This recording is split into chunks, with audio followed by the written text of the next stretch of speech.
Hello students, it's Anuradha ma'am here. Welcome to my YouTube channel make concept easy.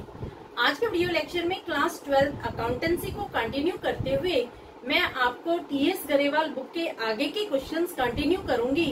Chapter है accounting for share capital और topic है for feature and re issue of shares.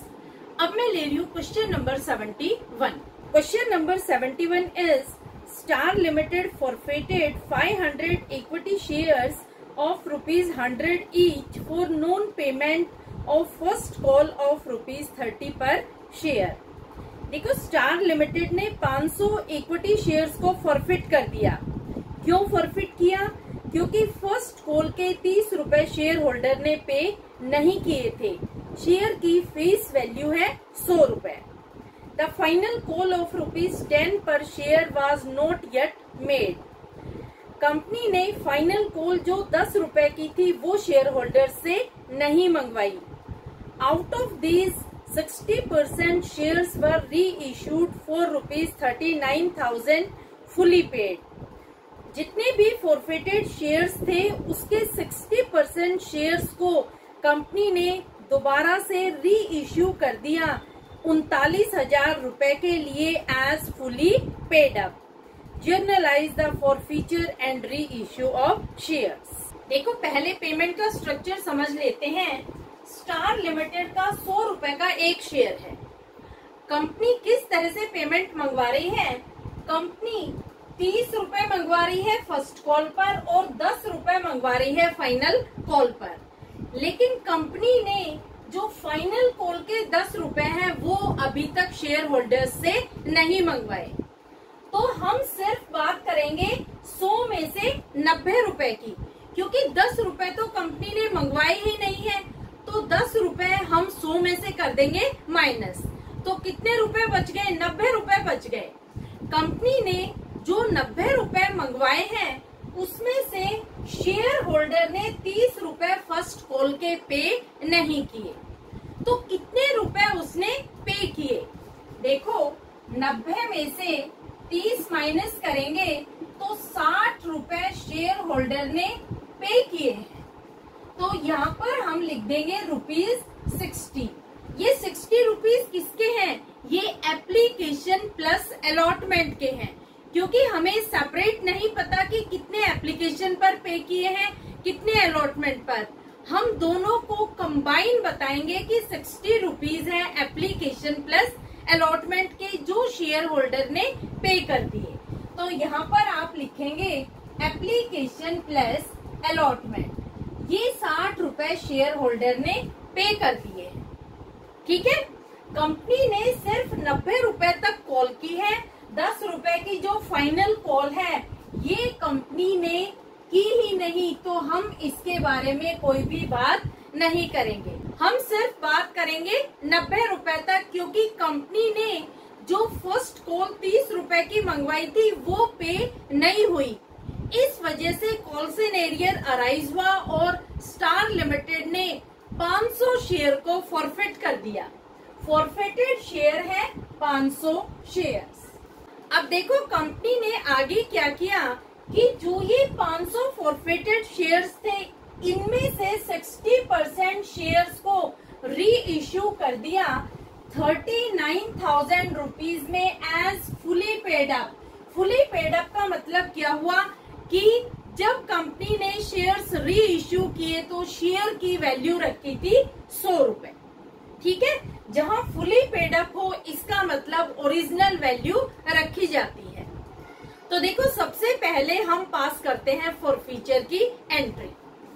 जब company shares forfeit करती है तो share capital company का decrease होता है। इस वजह से हम शेयर कैपिटल को करते हैं debit. Share capital account debit to forfeited share account to share first call account. अब देखो, शेयर कैपिटल को कितनी अमाउंट से डेबिट करेंगे? जहां तक फॉरफीचर हुआ है वहां तक की हम फेस वैल्यू लेंगे शेयर की। फॉरफीचर कहां तक हुआ है? फॉरफीचर हुआ है फर्स्ट कॉल तक।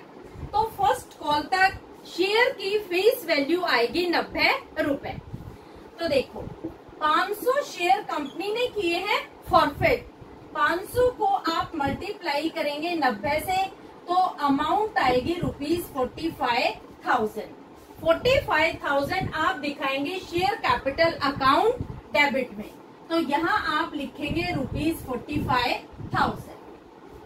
फॉरफिटेड शेयर को कितनी अमाउंट से क्रेडिट करेंगे? जितनी अमाउंट शेयर होल्डर ने पे कर दी कंपनी को। कितने पैसे शेयर होल्डर ने पे कर दिए? 60 रुपए शेयर होल्डर ने पे कर दिए।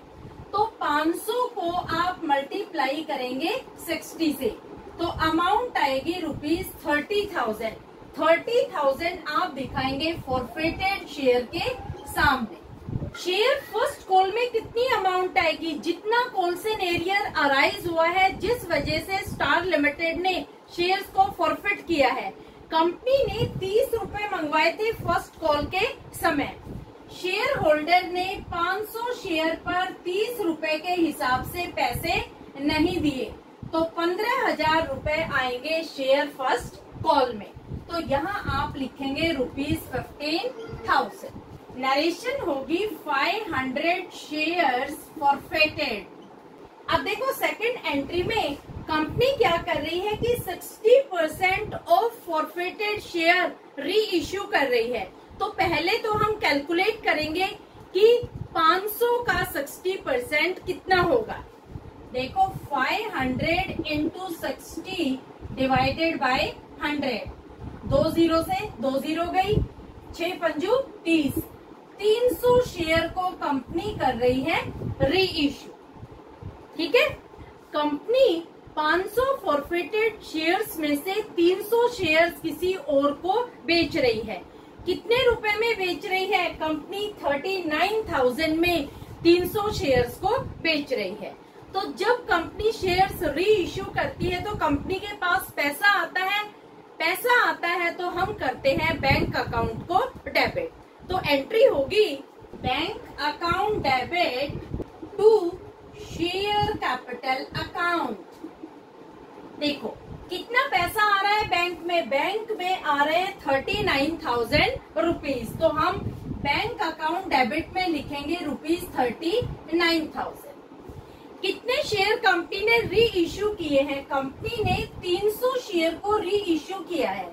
ठीक है, as fully paid up. As fully paid up का मतलब क्या हुआ कि एक शेयर 100 रुपए का रखा गया था जब कंपनी ने शेयर्स को री इश्यू किया।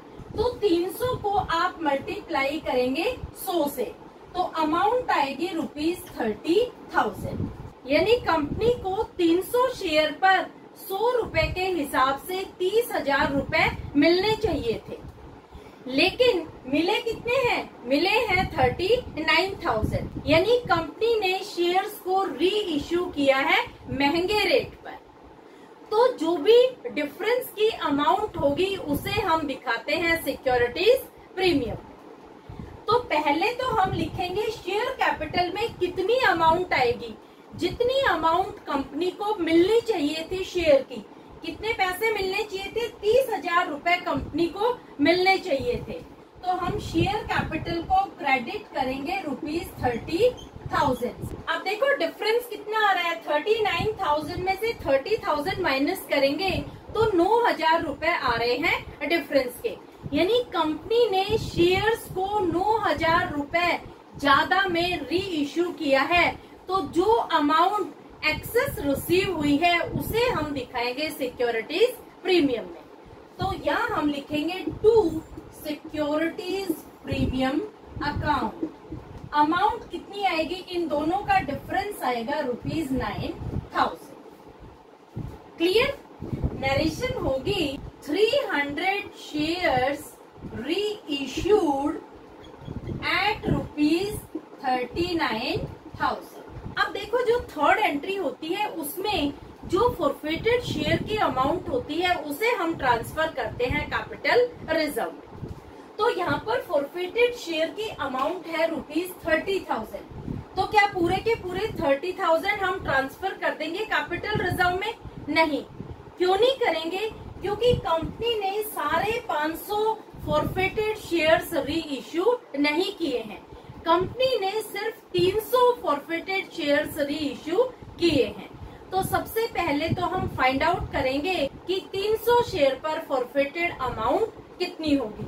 इसके लिए हम बनाएंगे एक वर्किंग नोट।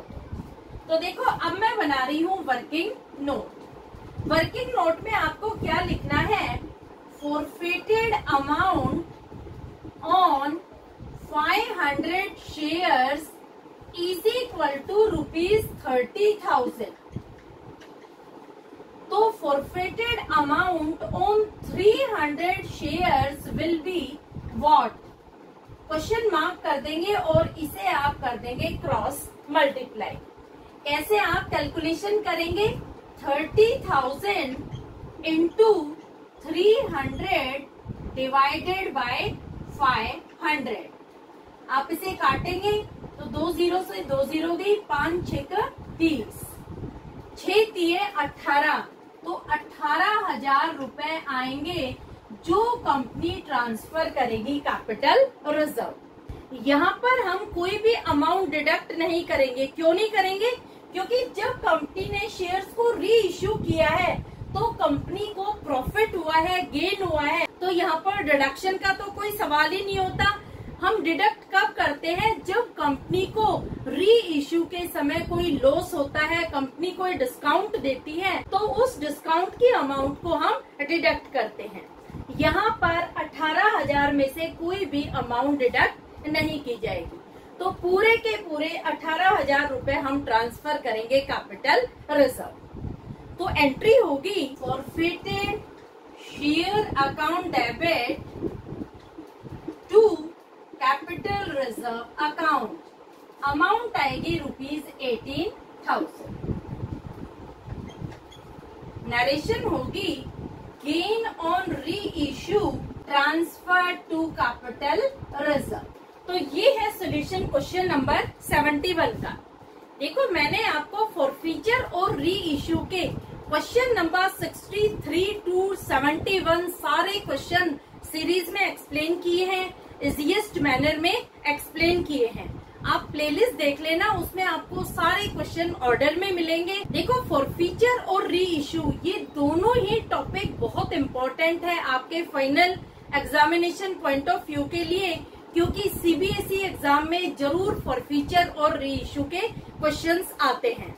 तो अच्छे से कंसेप्ट क्लियर करने के लिए आप 63 से क्वेश्चन देखना स्टार्ट करना, ताकि आपको सारे क्वेश्चंस अच्छे से समझ में आ जाए, क्योंकि हर क्वेश्चन में कुछ ना कुछ नया ट्विस्ट गिवन होता है। मैंने क्वेश्चन नंबर 71 तक सारे क्वेश्चन एक्सप्लेन कर दिए हैं। जिन बच्चों ने क्वेश्चंस देख लिए होंगे होपफुली उनको अच्छे से समझ में आ गए होंगे।